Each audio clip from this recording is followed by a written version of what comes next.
నమస్తే, welcome to Leo news. Anand Mahindra ఈయన గురించి అందరికీ తెలుసు. మహేంద్ర గ్రూప్కి చైర్మన్.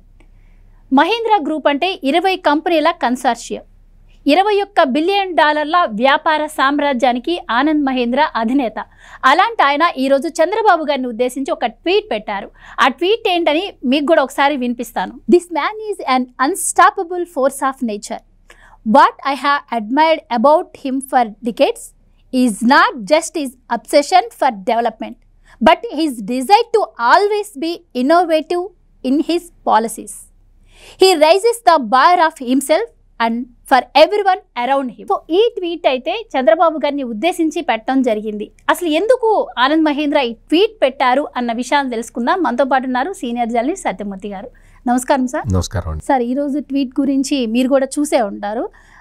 ఎందుకు ఈ ట్వీట్ ఆనంద్ మహేంద్ర గారు పెట్టడం జరిగిందంటారు? చంద్రబాబు గారు ఉద్దేశించి ఈ ట్వీట్ అర్థం ఏంటంటారు?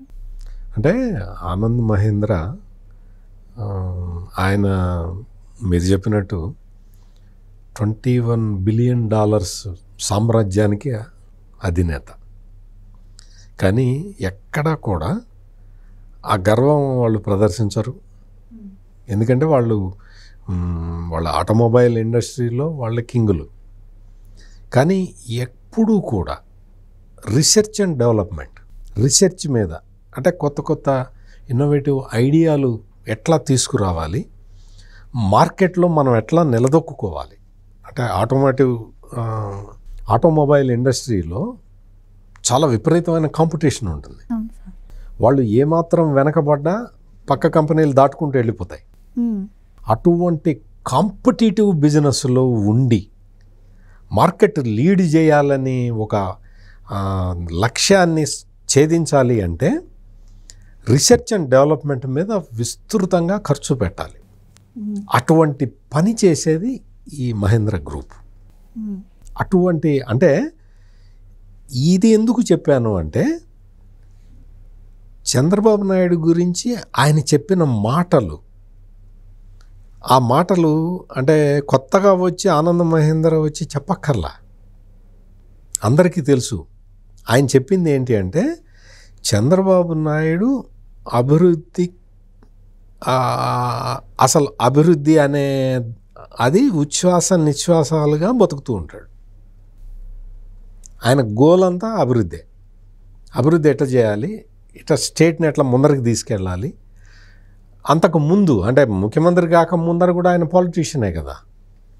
ఆయన నేను ఎమ్మెల్యేగా నా నియోజకవర్గాన్ని నెంబర్ 1గా ఎట్లా నిలపాలి అంటే ఏ టాస్క్ ఇస్తే ఆ టాస్క్. తెలుగుదేశం పార్టీ జనరల్ సెక్రటరీగా ఉన్నప్పుడు నా పార్టీని నేను ఎట్లా ముందరికి తీసుకెళ్ళాలి, ముఖ్యమంత్రి అయిన తర్వాత నా రాష్ట్రాన్ని నేను ఎట్లా ముందరికి తీసుకెళ్ళాలి. అంటే అది ఆయనకి కొత్త కాదు, ఆయనకి కొత్త కాదు, చూసేవాళ్ళకి కొత్త కాదు, జర్నలిస్ట్గా నాకు ప్రత్యక్ష అనుభవం ఉన్న వ్యక్తిగా నాకు కొత్త కాదు. కానీ ఆనంద్ మహేంద్ర పెట్టిన ట్వీట్లో కొత్త విషయం ఏంటి అంటే ఈయన అభివృద్ధి కాంక్షిస్తూ ఉంటాడు. ఈయన అభివృద్ధిని ఎట్లా సాధించాలనుకుంటాడు అంటే ఇన్నోవేటివ్ ఐడియాస్ ద్వారా సాధించాలనుకుంటాడు. అంటే వినూత్నమైన విధానాలను తీసుకొచ్చి నేను అభివృద్ధి చెయ్యాలి అనుకుంటాడు. చాలామంది ఏంటి అంటే ఇన్నోవేటివ్ ఐడియాలు కనిపెడతారు, చాలామంది ఇంప్లిమెంట్ చేస్తారు. ఈ ఇన్నోవేటివ్ ఐడియాస్ని తీసుకోవటం అనేదే గొప్ప విషయం.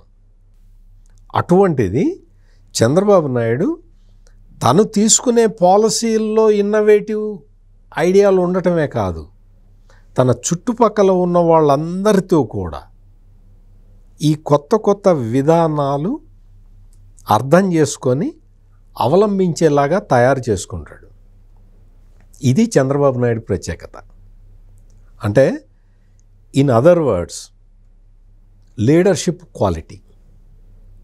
లీడర్ అనే వ్యక్తి తను ముందరికి వెళ్ళటం కాదు, తనతో పాటు అందరినీ ముందరికి తీసుకెళ్ళేవాడు లీడరు. ఇది ఇంకో రకంగా చెప్తాను. అంటే ఇంత సీరియస్ టాపిక్లో మరి ఒక జోక్ కూడా వేయకపోతే బాగుండదు కాబట్టి తను జైలుకి వెళ్ళటం కాదు, అందరినీ జైలుకి తీసుకెళ్ళేవాడు జగన్మోహన్ రెడ్డి. తను వెళ్తాడు, అందరినీ తీసుకెళ్తాడు. జోక్స్ అపార్ట్, ఇక్కడ ఏంటి అంటే చంద్రబాబు నాయుడిని అంటే విజనరీ లీడర్ అంటారు. ఆ విజనరీ లీడర్ ఎందుకు అంటారు అంటే ఆయన తీసుకునే ప్రతి నిర్ణయం అది ఒక ఇన్నోవేటివ్ మెథడ్గా ఉంటుంది, ఒక కొత్త వినూతన విధానం ఉంటుంది. ఆ వినూతన విధానాన్ని తన చుట్టుపక్కల ఉండే వాళ్ళందరికీ పరిచయం చేసి వాళ్ళందరూ కూడా దాన్ని ఫాలో అయ్యేలాగా చేసి ఆ పాలసీని ఇంప్లిమెంట్ చేస్తాడు. దానివల్ల ఏమవుతుంది, తనలాంటి వాళ్ళు ఇంకో 10 మంది తయారవుతారు. అప్పుడు తను అనుకున్న లక్ష్యాన్ని చేరటం సులభం అవుతుంది. అంటే గోల్ ఏంటి, రాష్ట్రాభివృద్ధి. ఇప్పుడు ఉదాహరణకి 4వసారి ముఖ్యమంత్రి అయిన తర్వాత ఆయన తీసుకున్న ఇన్నోవేటివ్ ఐడియా ఏంటో చెప్పేదా, P4 మోడల్. P4 విధానం అనేది ఒక ఇన్నోవేటివ్ మోడల్. ఇప్పటి వరకు మన దేశంలో కాదు కదా, ప్రపంచంలో ఎక్కడా కూడా ఈ కాన్సెప్ట్ లేదు, P4 మోడల్. ఈ P4 మోడల్లో ఏంటి అంటే ఆయన చెప్పాడు, ఆయన అంతకు ముందర చంద్రబాబు నాయుడు మొట్టమొదటిసారి ముఖ్యమంత్రి అయినప్పుడు జన్మభూమి కాన్సెప్ట్ అని తీసుకొచ్చాడు.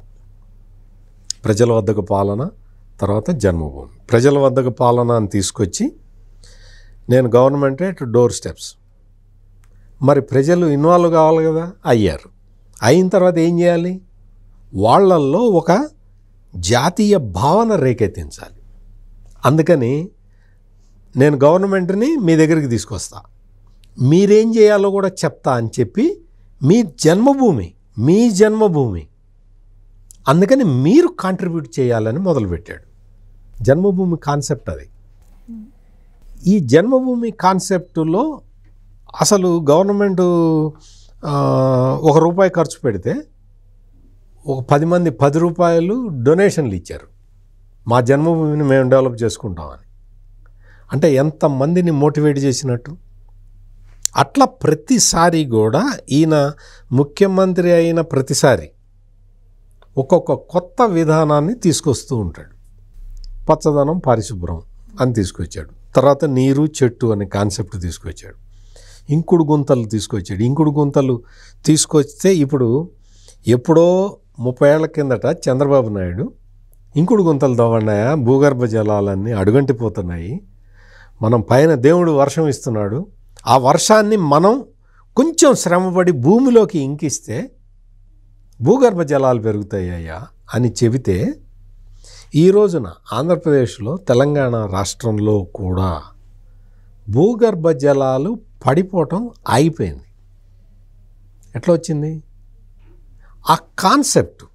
ఆ తర్వాత ఈ జన్మభూమి కార్యక్రమంలోనే చెరువులు తవ్వుకోమని చెప్పాడు. చెరువులు తవ్వుకొని ఆ చెరువుల్లో ఒండ్రు మట్టి ఉంటుంది, ఆ మట్టిని తీసుకెళ్ళి మీ పొలాల్లో వేసుకోండి అని చెప్పాడు. మీ పొలాల్లో వేసుకుంటే ఆ మట్టిని, చెరువు మట్టిని తీసుకెళ్ళి పొలాల్లో వేసుకుంటే ఎరువు వాడాల్సిన అవసరం తగ్గుతుంది, ఎరువు పురుగు మందులు వాడాల్సిన అవసరం తగ్గుతుంది.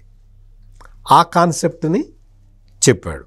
అంటే ఎప్పుడో చాలా కాలం కిందట రైతులు మర్చిపోయారు ఆ విధానం చంద్రబాబు నాయుడు కనిపెట్టాడని చెప్పను నేను. ఆ రైతులు మర్చిపోయిన విధానాన్ని మళ్ళీ గుర్తు చేసి చేయించాడు. అందుకని ఇవన్నీ కూడా ఇన్నోవేటివ్ థాట్స్.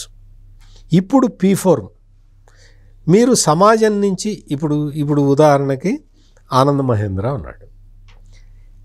ఆయన చేసిన ఉత్పత్తుల్ని మనందరం కొనబట్టే కదా ఆయన వ్యాపార సామ్రాజ్యం పెరిగింది.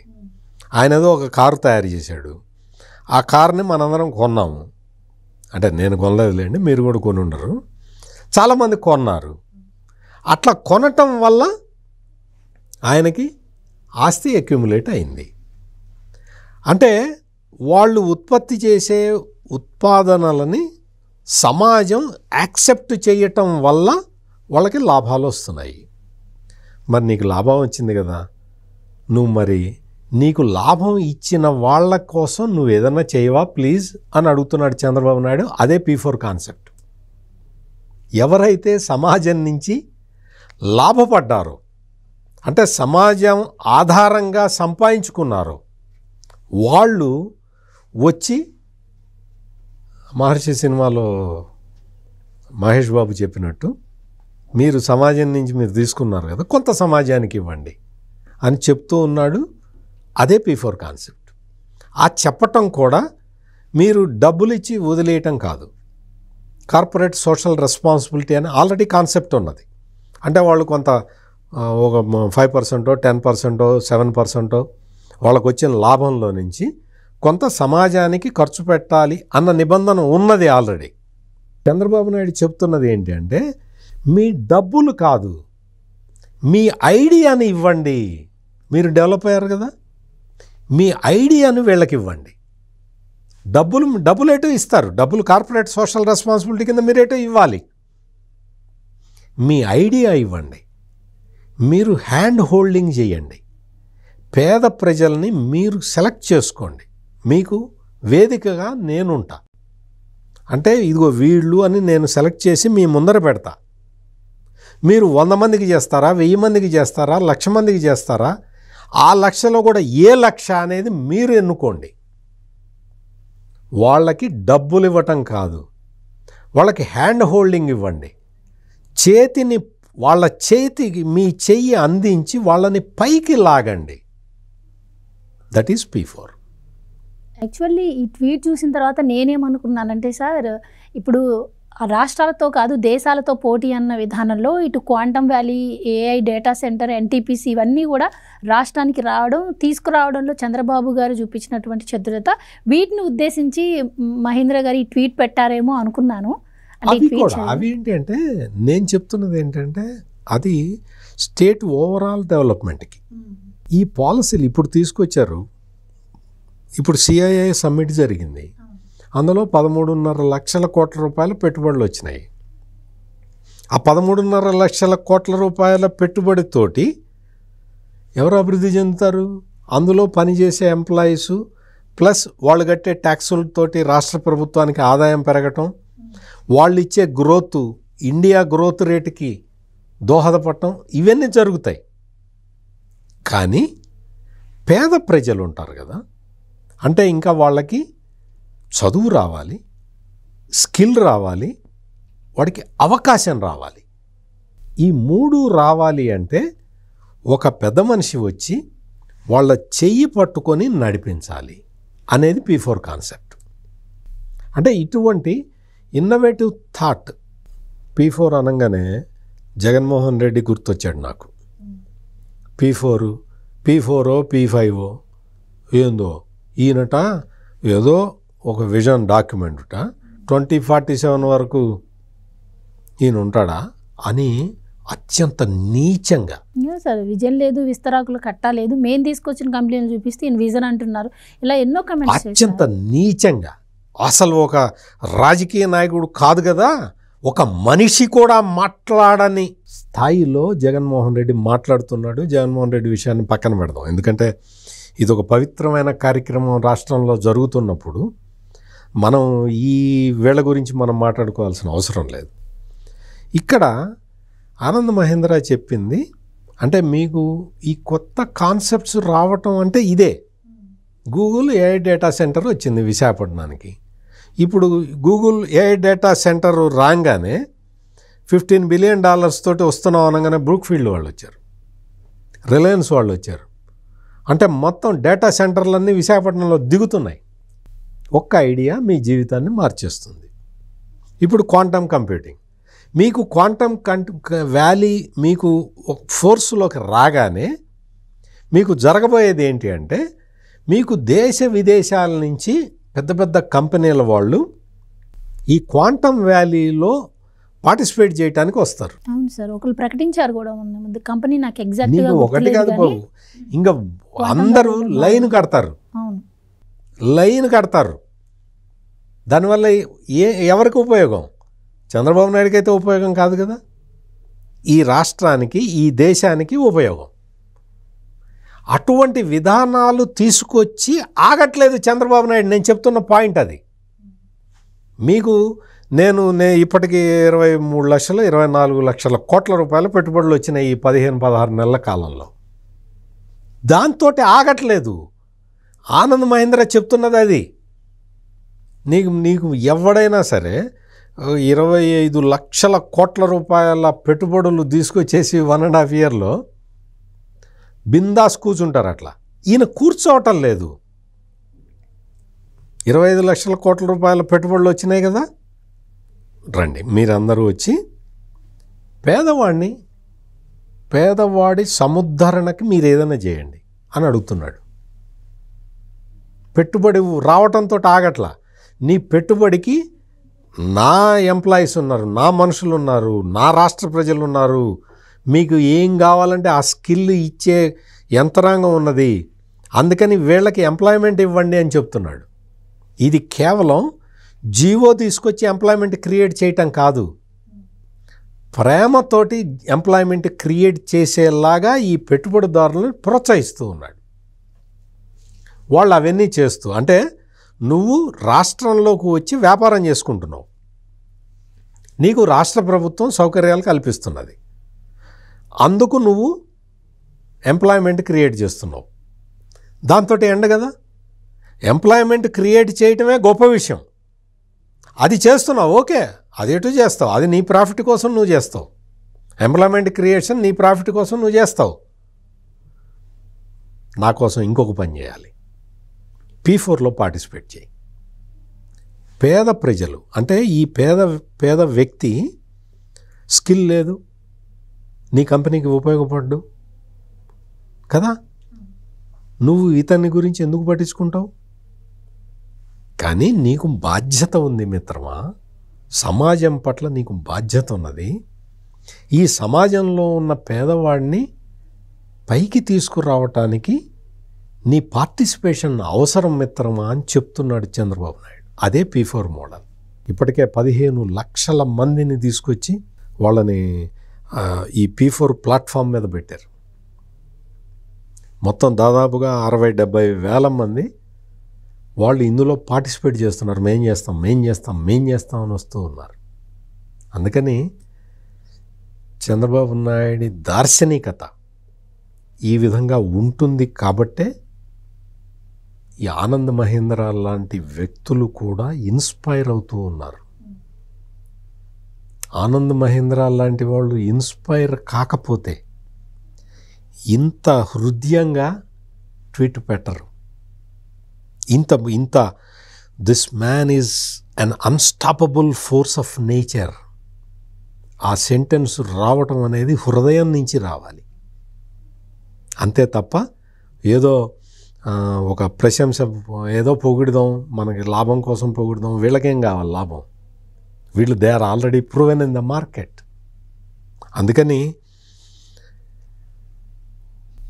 what I have admired about him for decades is not just his obsession for development, but his desire to always be innovative in his policies.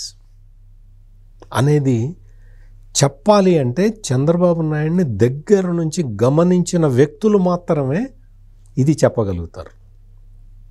అంటే ఇన్నోవేటివ్ థాట్స్, ఆ ఇన్నోవేటివ్ థాట్స్ని తన చుట్టుపక్కల ఉన్న వాళ్ళందరికీ కూడా ఇన్కల్కేట్ చేయటం, వాళ్ళని సన్నద్ధం చేయటం, వాళ్ళందరూ కూడా ఈ సమాజంలో ఒక కీలక పాత్ర పోషించేలాగా చేయటం,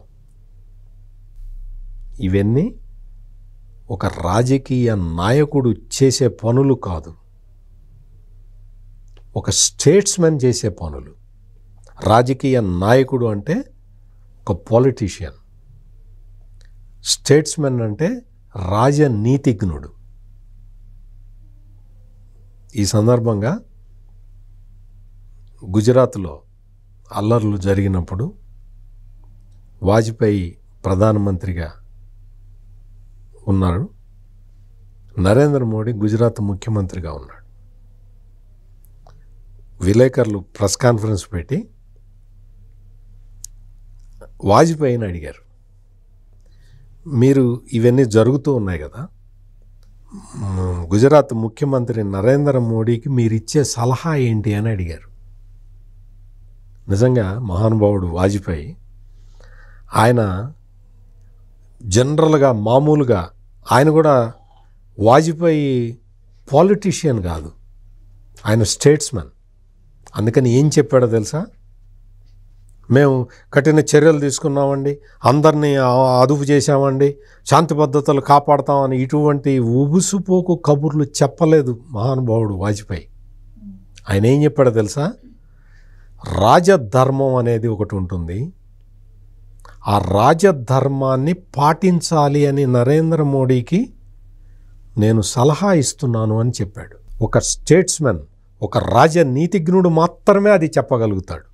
రాజధర్మాన్ని పాటించాలి అనేది తన పార్టీకి సంబంధించిన ఒక ముఖ్యమంత్రికి చెప్పటం అంటే అది ఒక రాజనీతిజ్ఞుడు మాత్రమే చెప్పగలుగుతాడు. ఆ రోజు అది చెప్పిన తర్వాత నరేంద్ర మోడీ ఆ రోజు నుంచి ఈ రోజు వరకు రాజధర్మాన్ని పాటిస్తున్నాడు కాబట్టే ఈ దేశానికి మూడోసారి కూడా ప్రధానమంత్రి కాగలిగాడు. అందుకని ఇటువంటి అరుదైన నాయకుల్ని ఈ సమాజం పదిలంగా చూసుకుంటూ ఉన్నది. Thank you so much. నమస్కారం. Please subscribe to Leo news for more videos.